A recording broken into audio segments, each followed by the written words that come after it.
మీ business ఏదైనా మీ ఊర్లో promotion చేయాలంటే అది సుమన్ టీవీతోనే సాధ్యం. ఇప్పుడే సంప్రదించండి. నమస్తే, వెల్కమ్ టు సుమన్ టీవీ. నేను మీ త్రివేణి.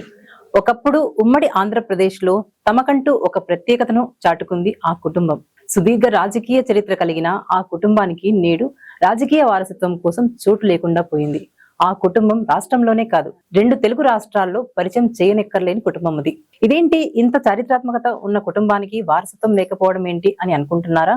ఇంతకీ ఎవరు వారు, ఏమి ఆ కథ అని తెలుసుకోవాలన్నదా? అయితే ఈ స్టోరీ చూసేయండి. ఎమ్మెల్యేగా, మంత్రిగా, ఎంపీగా ఒకానొక దశలో ఉమ్మడి ఆంధ్రప్రదేశ్ కాంగ్రెస్ పార్టీ నుంచి సీఎం రేసులో కూడా పోటీ పడ్డ వ్యక్తి జేసీ దివాకర్ రెడ్డి. కాంగ్రెస్ పార్టీలో ఉమ్మడి అనంతపురం జిల్లాలో జేసీ మార్కు రాజకీయానికి ఒక ప్రత్యేకత ఉండేది. రాష్ట్ర విభజన అనంతరం నెలకొన్న పరిణామాల నేపథ్యంలో సుదీర్ఘకాలంగా కొనసాగిన కాంగ్రెస్ నుంచి జేసీ కుటుంబం టీడీపీ తీర్థం పుచ్చుకుంది. అక్కడి నుంచే ఆ కుటుంబంలో అసలు రాజకీయం మొదలైంది.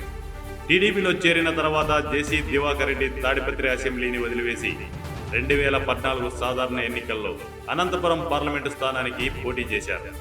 తాడిపత్రికి తన సోదరుడు జేసీ ప్రభాకర్ రెడ్డిని రంగంలోకి దించారు.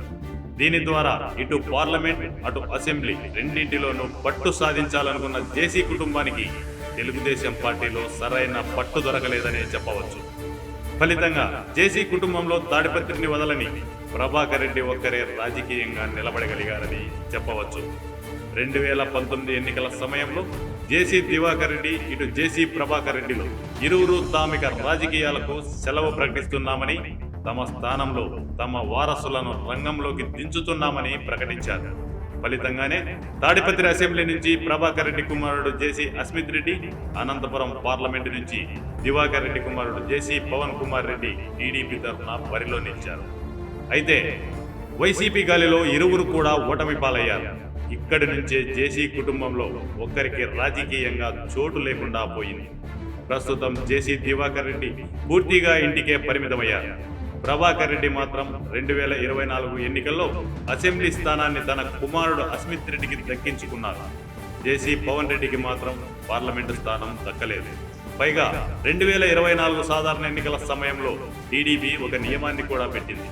ఒక కుటుంబంలో ఒక్కరికే స్థానమని చెప్పుకొచ్చింది.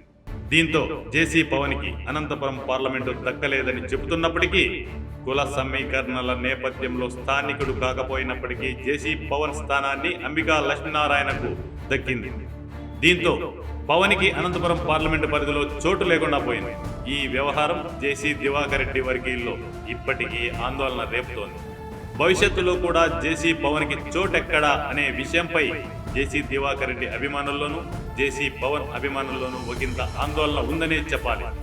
అయితే ఇక్కడ మరో విశేషం ఏమిటంటే, ఏ ఒక్క నియోజకవర్గ బాధ్యతలు కూడా జేసీ పవన్కి దక్కలేదు. పైగా పార్టీలో కూడా జేసీ పవన్కి ఎక్కడా అవకాశం లభించలేదు. తెలుగుదేశం పార్టీ జేసీ పవన్ని విస్మరిస్తోందా, లేక పవన్ పార్టీకి దూరంగా ఉంటున్నారా అనే అనుమానాలు కూడా రేగుతున్నాయి. ఇటీవల కాలంలో పార్టీ కార్యక్రమాల్లో జేసీ పవన్ అంటీ ముట్టనట్లుగానే వ్యవహరిస్తున్నారు. అడపా చుట్టపు చూపుగా కనిపించడం మినహా పార్టీలో జేసీ పవన్ చురుకుగా వ్యవహరించలేదనే చెప్పాలి. ఇక తాడిపత్రి అసెంబ్లీ వ్యవహారంలో తన చిన్నాన్న జేసీ ప్రభాకర్ రెడ్డి హవా కొనసాగుతోంది. అనంతపురం పార్లమెంటు పరిధిలో తెలుగుదేశం పార్టీలో ఎవరికి వారు హద్దులు వేసుకుని మరీ వ్యవహారాలు నడుపుతున్నారు. ఈ పరిస్థితుల్లో జేసీ పవన్ కుమార్ రెడ్డికి భవిష్యత్తులో చోటెక్కడనేది చర్చ సాగుతోంది. రాజకీయ వారసత్వాన్ని కొనసాగించే క్రమంలో జేసీ పవన్ కుమార్ రెడ్డికి తెలుగుదేశం పార్టీలో దాదాపు కనుచూపు మేరలో కూడా అవకాశం కనిపించే పరిస్థితి లేదని రాజకీయ మేధావులు చెబుతున్నారు. ఈ నేపథ్యంలోనే పవన్ కుమార్ రెడ్డిపై ప్రధాన ప్రతిపక్ష పార్టీలోని పెద్దలు కన్నేశారన్న వాదనలు కూడా లేకపోలేదు.